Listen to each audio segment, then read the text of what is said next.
Look, it sounds much better the way you read it than it really is. The reason I'm very glad to be here, one of the reasons why I met Patricia in Durham in the month of November, we were talking about various things, and she said she always takes a group to Rome at this time in the spring. So we just talked about it, maybe including a visit to St. Isidore's, and that the talk would be a type of filler about what it would all be about.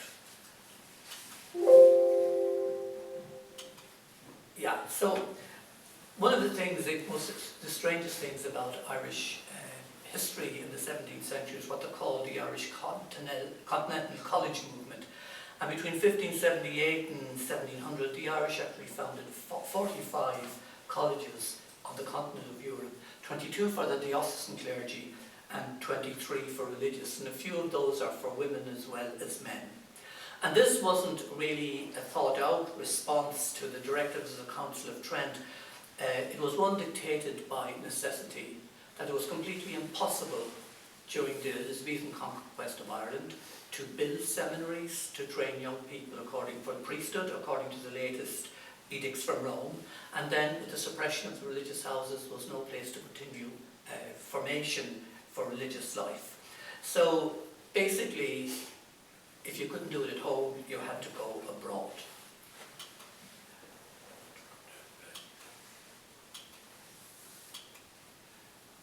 Yeah.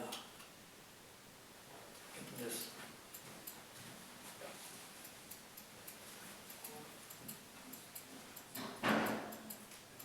I'm going ahead of myself with these slides.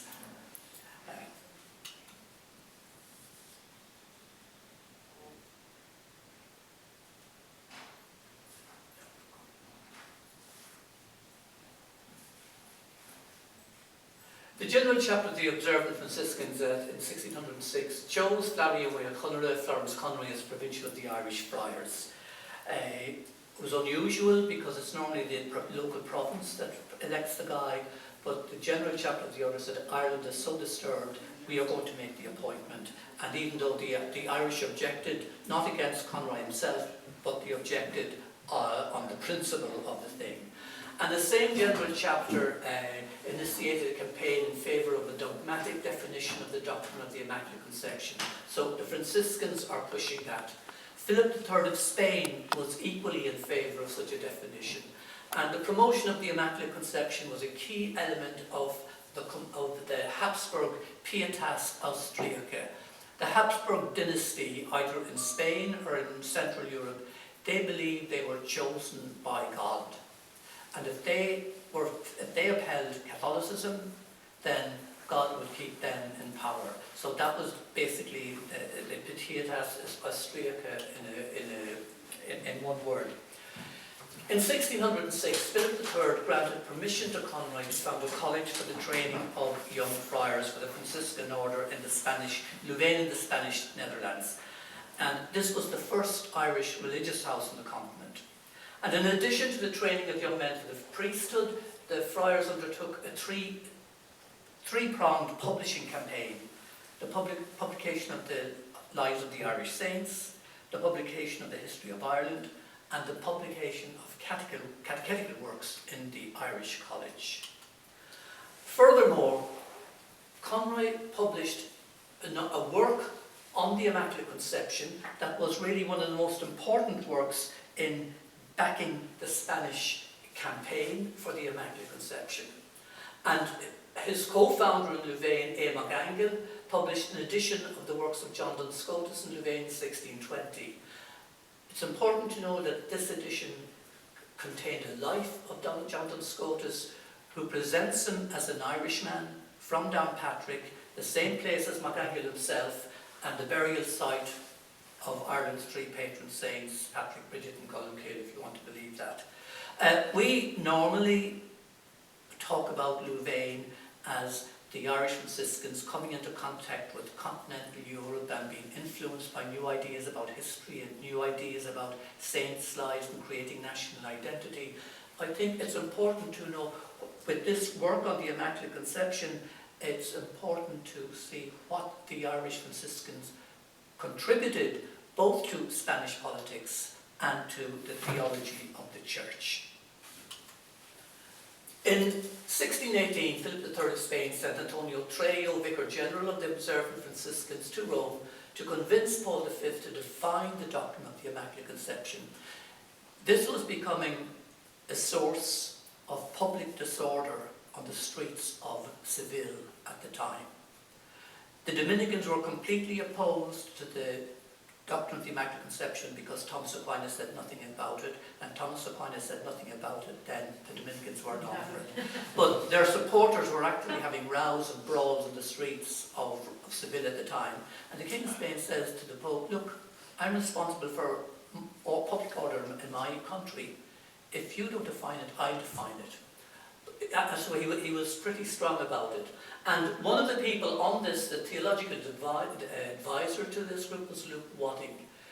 He received his training he was from Waterford, but he received his training in Portugal and Spain. And he resided in a place called San Pietro Montorio, just on the outskirts of Rome, or a hill looking over the city. That's the place where Hugh O'Neill and Rory O'Donnell are buried. So it's worth a visit if you make your time there. And he remained in Rome for the rest of his life.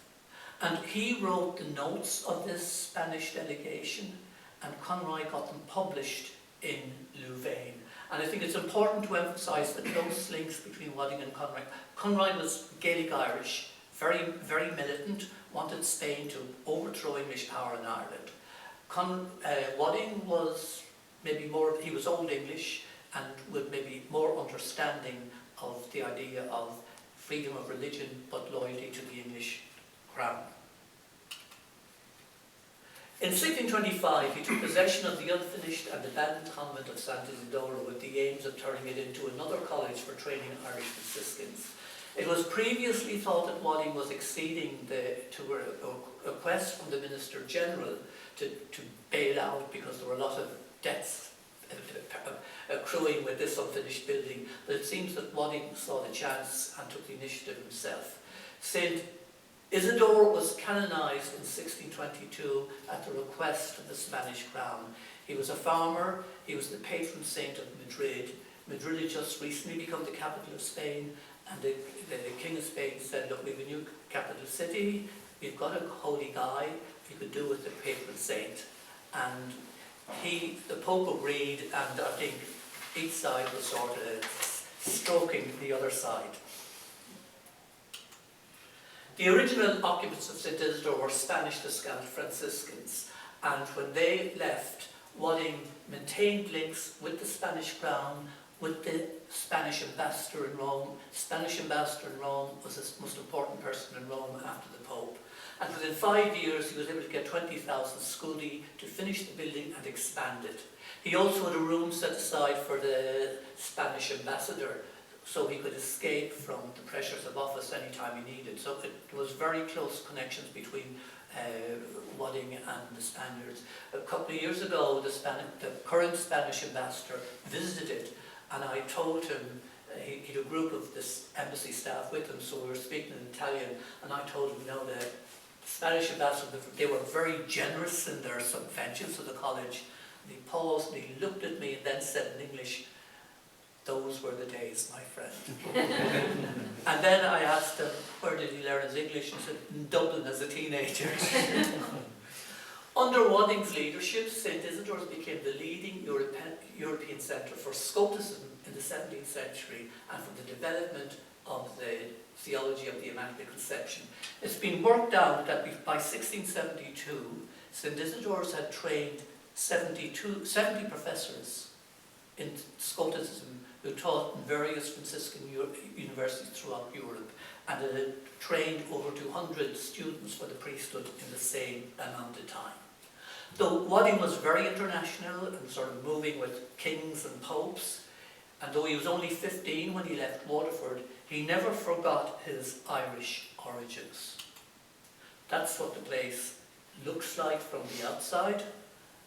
And then when you come to the portico of the church, there are two very large murals, larger than life, of St. Patrick and St. Bridget, Ireland's patron saints. And there's an inscription in Old Irish over each one of them from the Martyrology of Angus, written date 830 AD. Now, how you're going to get an Irish text from 830 on a 17th century wall in Rome, more than likely the work on the lives of Irish saints was being undergone in Louvain, and the constant changing between members of the community, those constant traffic between Louvain and Rome, that's where they got the script. But what these two say to the Romans, we've got our own saints, we've got our own language, and there's a crown and sceptre at St. Bridget's feet. We are an ancient Christian kingdom. So Wadding is basically telling the Romans, the Irish have come to town. That's the one of St. Patrick. And it's also important to know that very few people know Old Irish now, except scholars. Even fewer people would have known the 17th century. So putting it up there is kind of iconic more than anybody else. But you wouldn't have to be a genius to see the second line, Aspel Éireann and Pádraig. So you can get the drift of what's going on. I was working with a crowd in Rome, the Bibliotheca Hertziana. It's a German institute that does a lot of art right through Rome, and they had a project on identity, national identity in the Church of Rome in the early modern period, and they said this is completely unique because all the other churches will use Latin. This is the only one that uses the national language. The French church will have statues of St. Louis and Joan of Arc and Claire de Lune, but the language is Latin. So that just makes St. Isidore's very distinct.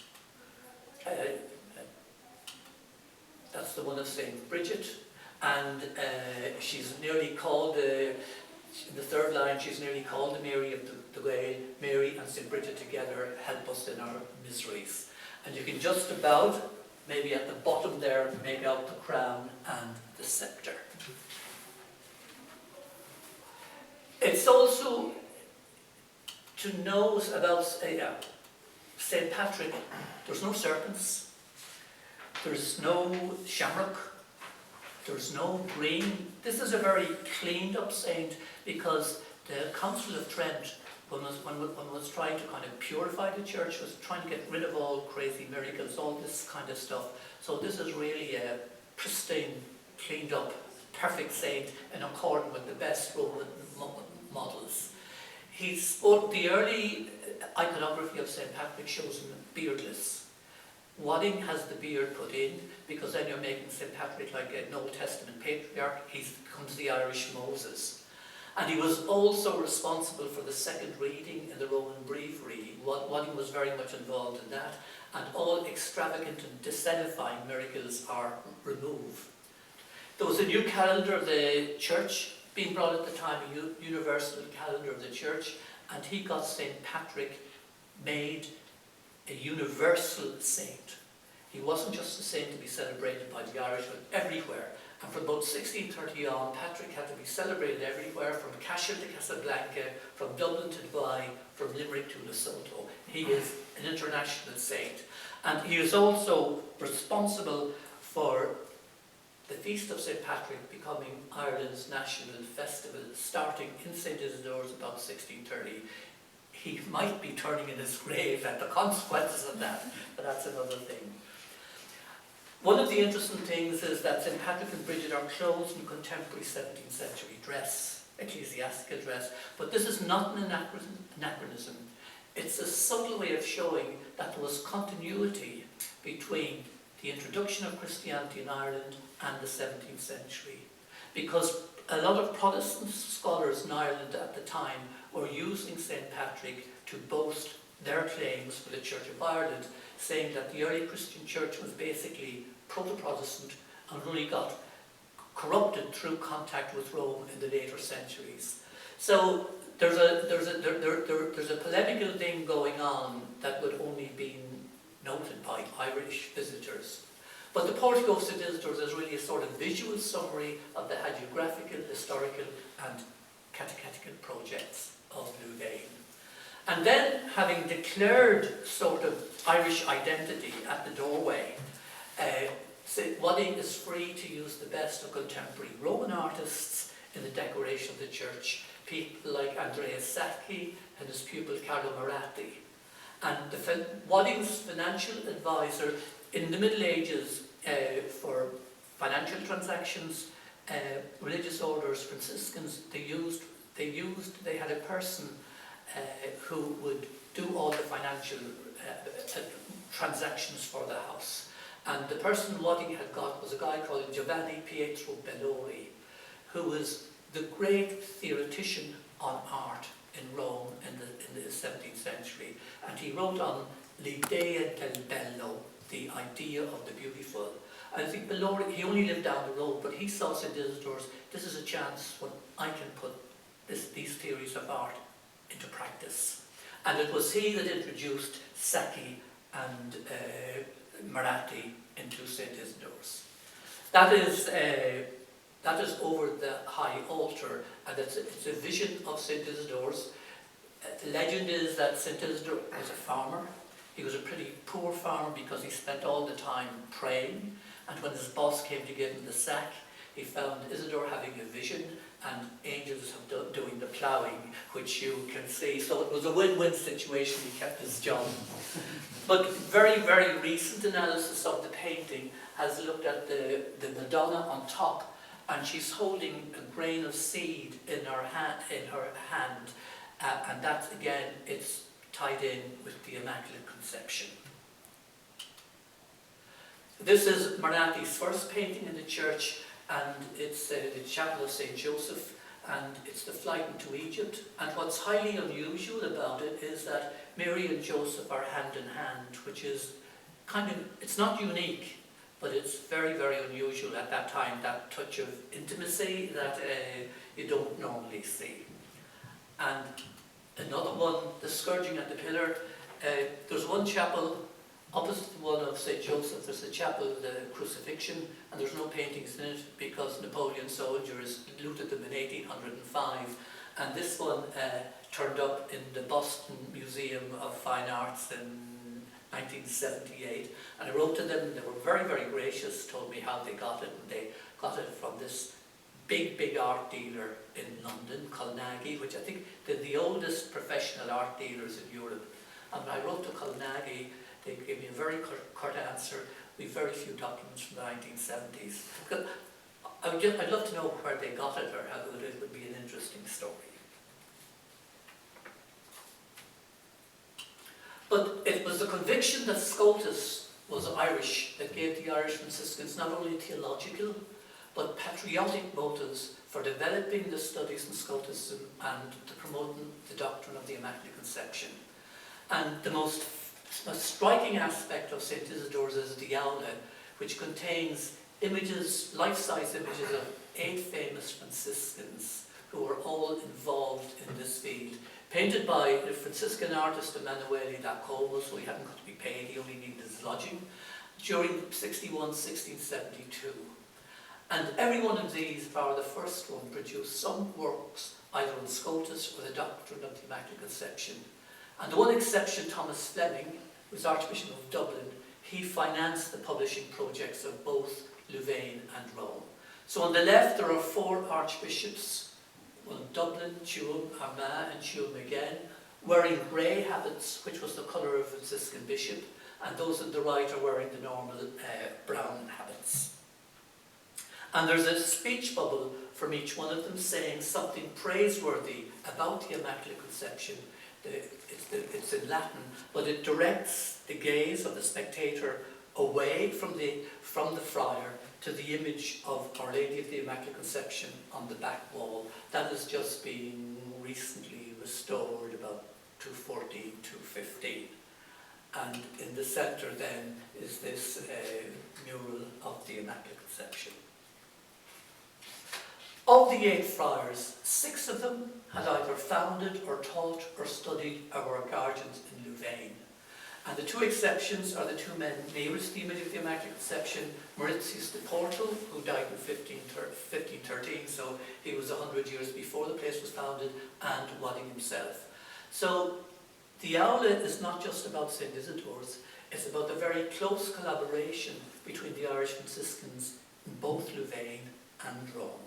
It was often said that Louvain was Gaelic Irish and Rome was Old English, but that doesn't really hold water. And that just as the art in the church reflects a balancing between local Irish identity and the universal identity of the Roman Catholic Church, there's a similar balancing act in the art of the aula. Over the door of the aula we have a scriptural inscription in Latin, Initium Sapientiae Timor Domini, the beginning of wisdom is the fear of the Lord. And it's interesting to note that the Sapienza University was officially opened by Alexander VII on the 18th of November 1659, exactly 2 years after Wadding's death. And the inscription over the Sapienza is exactly the same quote, Initium Sapientiae Timor Domini, and Sapienza in Italian is the same as wisdom as well. It looks as if the aula of St. Isidore, that the Irish are saying to the Roman University, look, we've got our own Irish university here that's every bit as good as yours. And we have that particular Pope. He and Wadding were on very friendly terms. He sent Wadding a copy of his poetry that he wrote as a young man and inscribed, these are only my juvenilia, but don't start replying and saying I'm already in my second childhood. So it's it's not papal formality, it's a very friendly kind of relationship. Furthermore, underneath the Latin inscription, there's a verse in the Irish language saying the same thing. Ma Craith of NUIG, Sharkas Oven and Or3, Tuskach Firagan Sheshin, Shirag J Erdadinav. Do not abandon either of these things, the love and fear of the High King. The beginning of true wisdom is this, that people should always fear God. We tracked down the lady in UCC, was out visiting a couple of years ago, and she just edited the poem in which this verse is found. It's a late 16th century poem, and one of the earliest manuscripts to contain this poem belonged to Louvain, so it's another example of the close links between Louvain and Rome. And it's ironic that at a time when you couldn't find public inscriptions on a wall in Ireland, there was no problem in putting them up on a wall in Rome. That's the inscription itself. But however, there's another way of looking at this.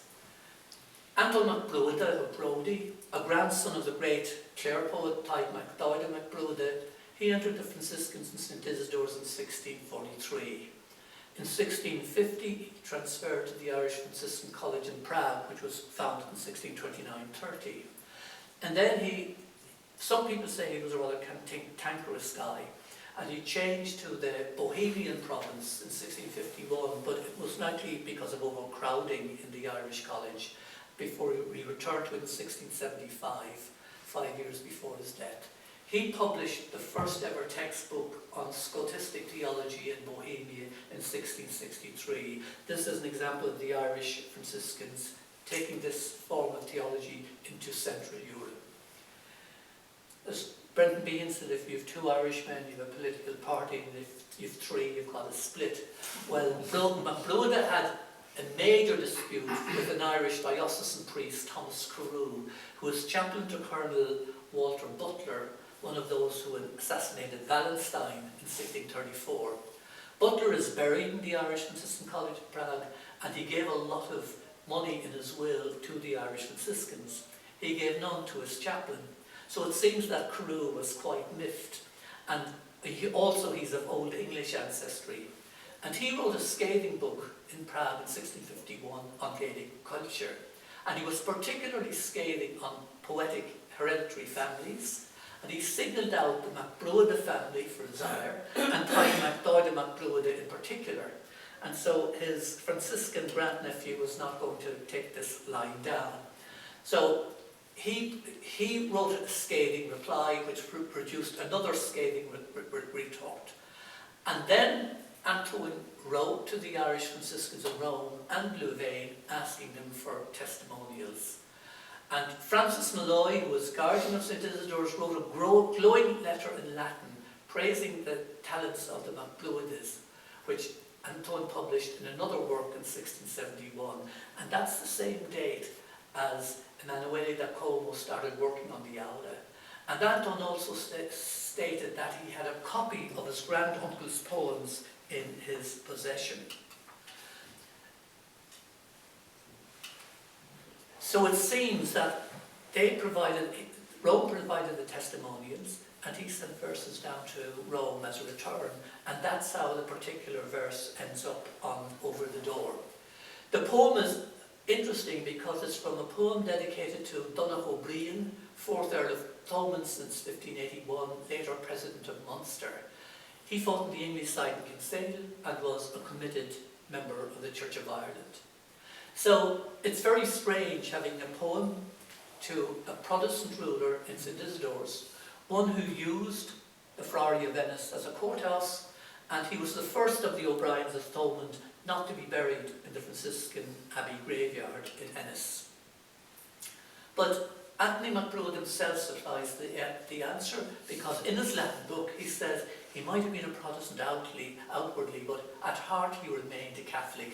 Ore heretico, from his mouth he was a heretic, said corde catholicus ver, he was a Catholic man in his heart. And as a proof of this, O'Brien says he actually allowed one friar, when the friars were expelled from Ennis, he allowed one to remain on the grounds that he was clinically mad and therefore could do no damage. So the verse over the owl links Ennis, Roe, Prague and Louvain together, all over a row between an old Irish and an old English priest. But we can go back to the frescoes now. They're best taken in pairs, starting from the top of the aula. The first pair so instead of going down the one, it's easier to go across. And the first pair from left to right are Mauritius de Porto, who died in 1513, and Wadding, who died in 1657. Mauritius de Porto was the first ever Irishman to put a book in print in Venice in 1497. And it was a commentary on Scotus, while Wadding published all the works of Scotus in 16 volumes in Lyon in 1639. So the beginning and the development of Scotus is in the first pair of frescoes. The Porto's speech bubble says Sicut Lilium, pure like a lily, and Wadding's speech bubble says Illibata, undefiled. And this is the famous one of Mauricio de Porto. What I'll point out is that the floor consists of black and white tiles. It's different from the other floors on that series of archbishops. The other floors are white with black squares in the middle. But this is black and white tiles right through. This is the chessboard. And Maurizio de Porto's real name is Officially. And Officially is the Irish for chess, and Officially is a chess player. So we have a deliberate pun on his surname. And it also shows that Irish was a working language in the place, because a pun that doesn't work is pointless. So, I mean, it's an indication that Irish was a living language in St. Isidore's at the time. The rabbit at Official's feet. I've talked to, I was going to say animal gynecologists, but you call them vets.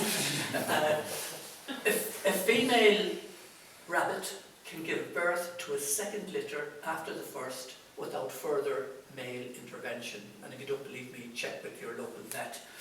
And in medieval symbolism, a female rabbit was a sign of simultaneous virginity and fertility, maternity, thus a symbol of the Blessed Virgin Mary. So that's where this particular fresco is of unusual interest. The chessboard represents the Irish aspect of the Irish Franciscan identity in 17th century Rome. The white rabbit represents the universal Catholic aspect of the Irish Franciscans' identity, with their contribution to Mariology and the theology of the Universal Church. And one key aspect of this Mariology was the doctrine of the Immaculate Conception, the preferred devotion of the Hapsburg dynasty and of the Spanish monarchy. And there might also be an echo of Titian's famous painting of the Madonna of the Rabbit, which is found in the Louvre in 1593. The little rabbit in her hand, by her feet. It's also white rabbits, despite Lewis Carroll, white rabbits, it's not a natural colour for rabbits. this was done by selective breeding in monasteries during the Middle Ages, because rabbit food, rabbit meat, was not considered flesh and could be eaten during Lent. So, and that is the one of Wadding. Some people think that Wadding was like Pierce and that he had a squint in his eye. So any of the imagery, iconography we have of Wadding, he's always giving you a dirty look, that's there. Just a little more about Wadding. He produced the first printed edition of the writings of St. Francis in 1623. He produced a history of the order, the Annales Minorum, between 1625 and 1554. And he actually has inscribed the inscriptions on the tombs of Hugh O'Neill and Rory O'Donnell. And the one on Hugh O'Neill that Wadding has is different from the one that is there at the moment, so that's a story in itself. As well as founding St. Isidore's, he also founded the Irish College in Rome. We mentioned the insertion of St. Patrick in the Universal Calendar of the Church. And in 1639, the publication of the works of Scotus in 16 volumes in Lyon.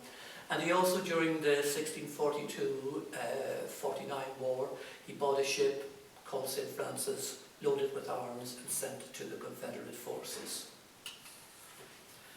The next pair of frescoes are Immaculate and Anthony Hickey.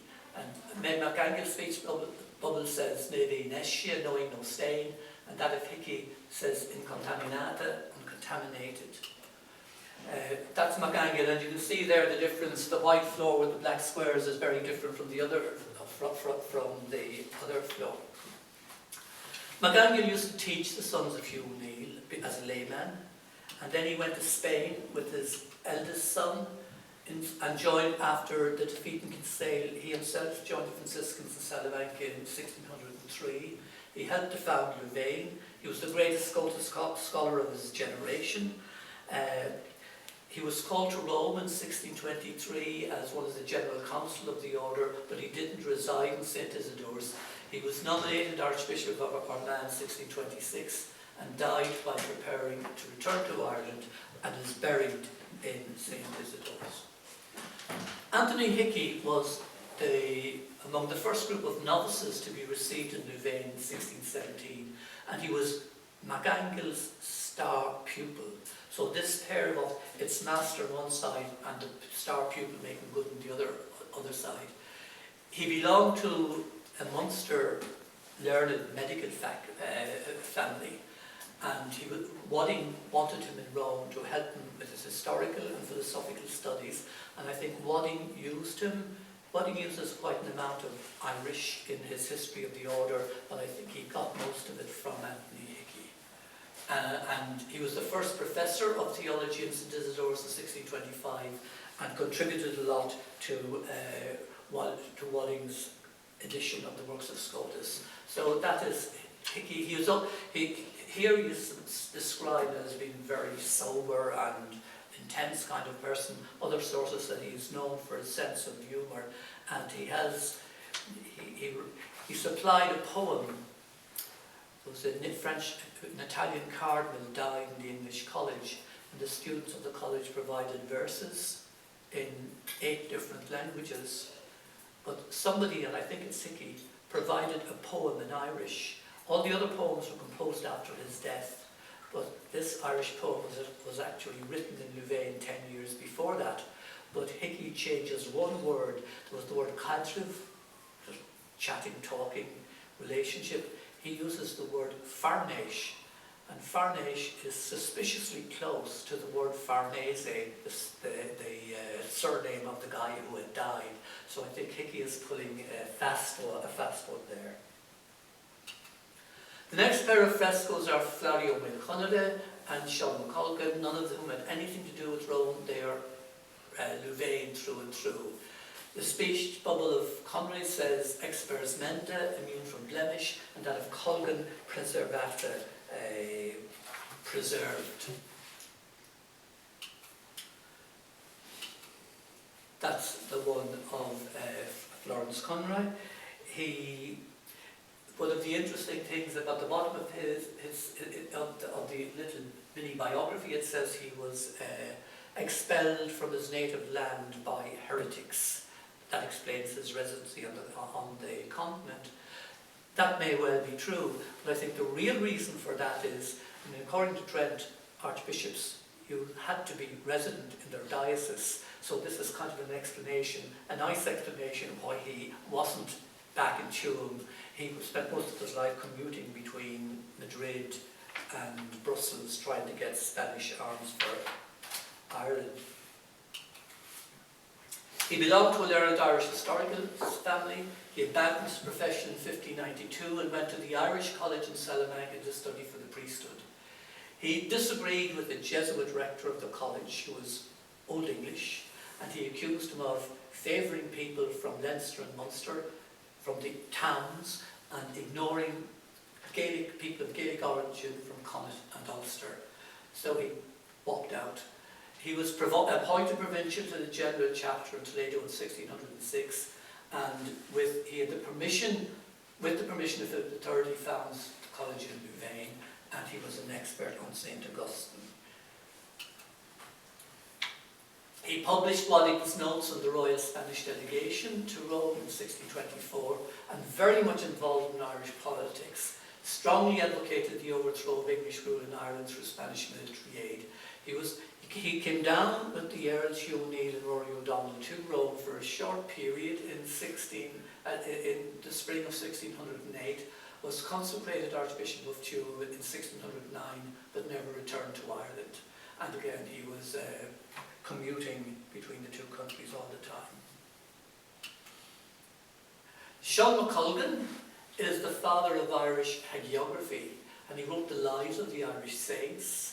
He did of 4 major volumes that will cover, say, the first volume, the only one to be published, was from all the saints whose feast days fell from the 1st of January to the 31st of March, and there were 3 more volumes projected.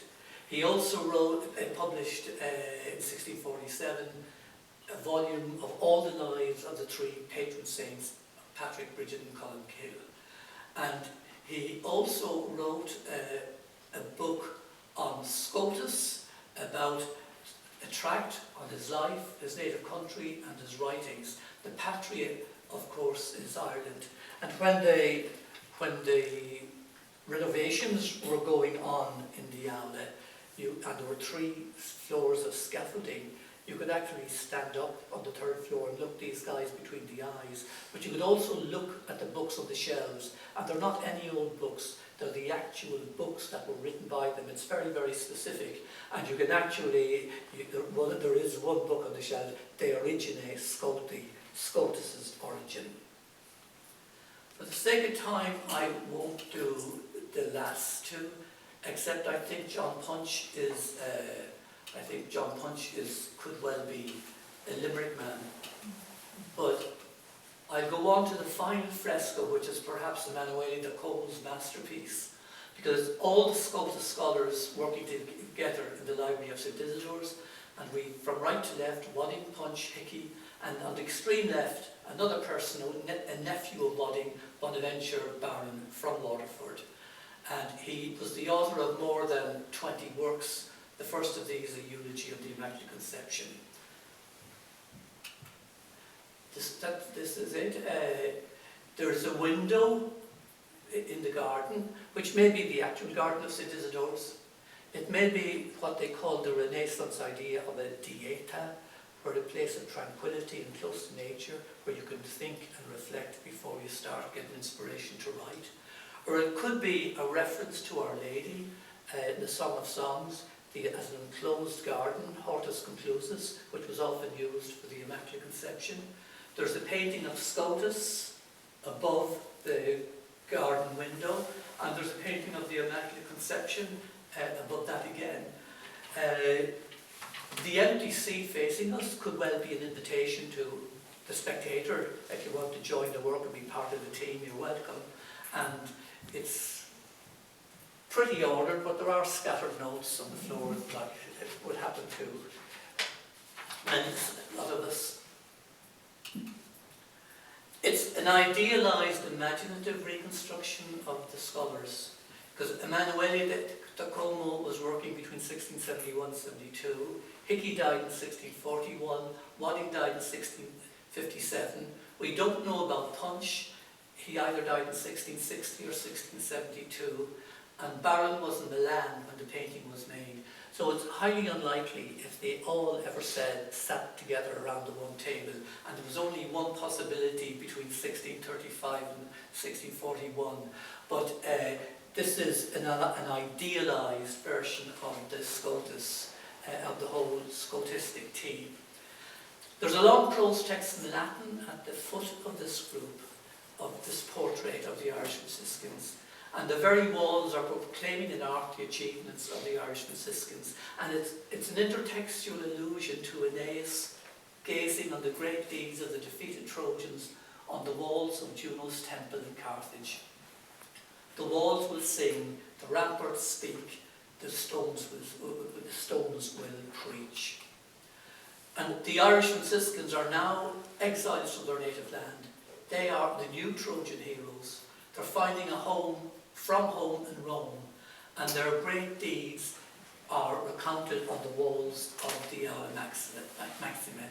They have constructed a new monument that creates, in one way, a national community in exile, and on the other hand, in their support of the doctrine of the Immaculate Conception, they are allying themselves with the global aspirations both of the Franciscan order and the Spanish Empire. Maybe we should stop there. Thank you, Micheal. Thank you.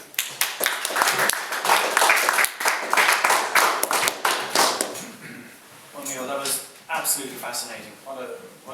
Brendan Kennelly has a poem, "The Singing Girl is Easy in Her Skill," and your very easy mastery of disciplines, an incredibly erudite presentation, really fascinating. So I'd like to throw when you go on a trip, you'll kind of know a bit more about it. Yeah, you know. I think it's fascinating, the combination of art and history is just it's really interesting. So has anybody got any observations or questions you'd like to give to Micheal? Maybe Micheal, slightly a minor point, but just you referred to the Ma Craith and so on. So and the poem that was it Antonius Sint. Yeah. Do you know which poem? Yeah, it's more a tall olive flahad, and I think that's it. And it's a speculum principis. It's like he just become Earl of Thomond in 1581, and the idea was for a professional poet like you when your boss came into his own, you produced a poem for the occasion. No, I happen to be a little interested in the Ma Craith from County Clare. So. There's a Luke McInerney is bringing out. Yeah. He's bringing out a volume. I think it's at the printers at the moment on on the last work that he wrote, where he's defending the Ma Craith. And there's how I know this because I've written the introduction to it. So there's the Latin and there's an English translation and commentary. And I think that should be, because I think it went to the printers sometime last year.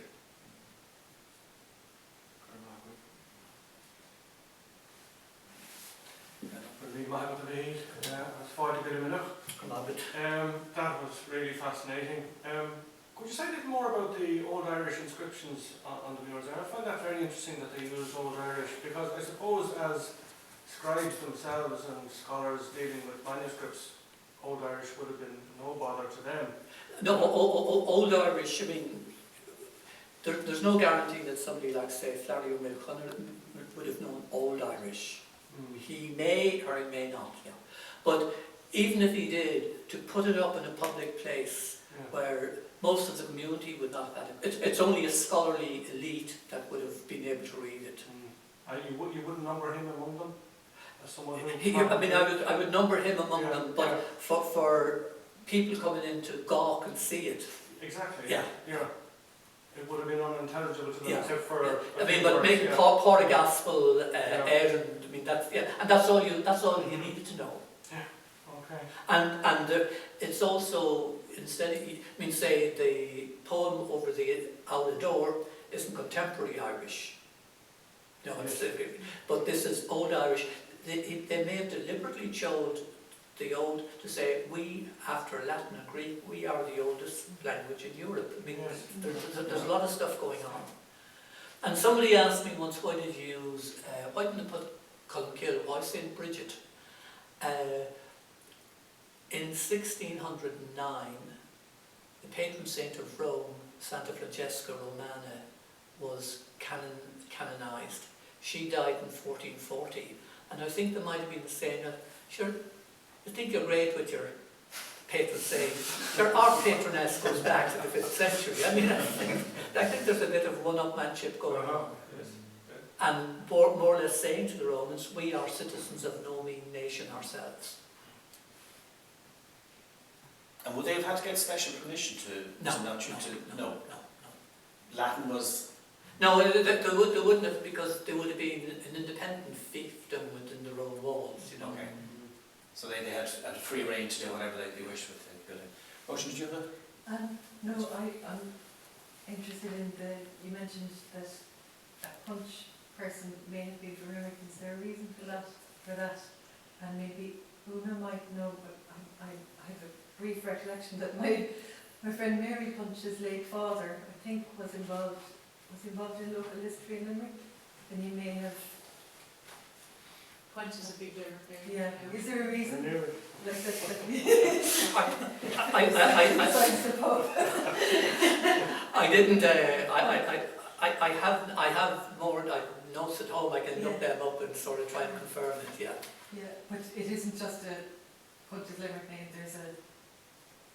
That's what I'm not sure. Is Yeah. it because Punch is a Limerick name, or is there more to it? That's what I have to check out. Yeah. What would you like to do next? What do you mean? What would I like to do? Go for lunch.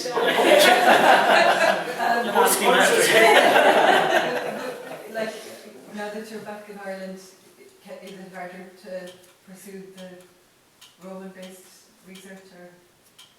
What I wanted to show you one now is this is.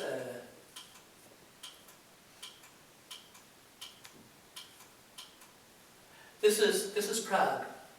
The 1651, the middle of Prague, at the end of the 30 Years' War, they put up this. There was a column to the Immaculate Conception, which was torn down in 1918 because the Hapsburgs had been finally thrown out, and it's going up in the next year. This column, but what makes this one particularly interesting, it's meant to be a united, peaceful Europe. Under the patronage of Our Lady of the Immaculate Conception, and there are lines from this column to various countries and capital cities in Europe. And Our Lady, she's surrounded by 30 saints on each side, and they're all saying Ave Maria in the language of the country of which they are patron. And there's 4 Irish saints in this. There's Gall, there's Killian, and who's the 4th one? And at the extreme left, there's St. Patrick with the massive backside, or the massive cloud in which he's sitting.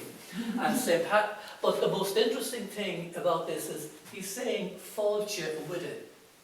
So this is Prague in 1661. But it's even better for those that teach Irish. It's Fáilte Uide. There's no Tishel Garamach. So whether the guy who heard it got it wrong, or whether the Tishel Garamach was being ignored even in the 17th century, at least that's the grammarians. But, I mean, we're all used to the shade of Ahawida, but there was one catechism, I think it's Stapleton's catechism, that came out in 1639. That one actually uses Fáilte Uide, which would be really closer to Ave Maria than the other. But it's interesting, it must have been the Irish Franciscans. The Prague experts on this painting think it was the local Jesuits or so learned that did all this research, but the obvious thing would have been to go down to the Irish Franciscans down the road. And the artist that made this painting, a guy called Cadel Screta, he did a number of commissions for the Irish Franciscan Church. Some Czech people, I saw this in a book a couple of years ago, a very bad version, and I wrote to a Czech friend, Andre, I said, by any chance is St. Patrick, any chance of St. Patrick being in that? And he wrote back, I think you're right, you're dead right, but I think he's speaking Irish. So he got me a blown up copy of it. And it's called Killian, Fergal and Patrick. And one of those saints is not speaking any language, and the other two are speaking dialects of German, like St. Gall is patron of, say, in Switzerland. So it's not their native language, but the language of the country they're patrons of. But I think that's the earliest evidence of Irish in use in Prague. Okay, well, look, I'm sure you'd like to show your appreciation for an incredibly erudite and fascinating presentation. It really was. I think if they're ever casting from the Da Vinci Code an Irish version of it, I think we have our main man here.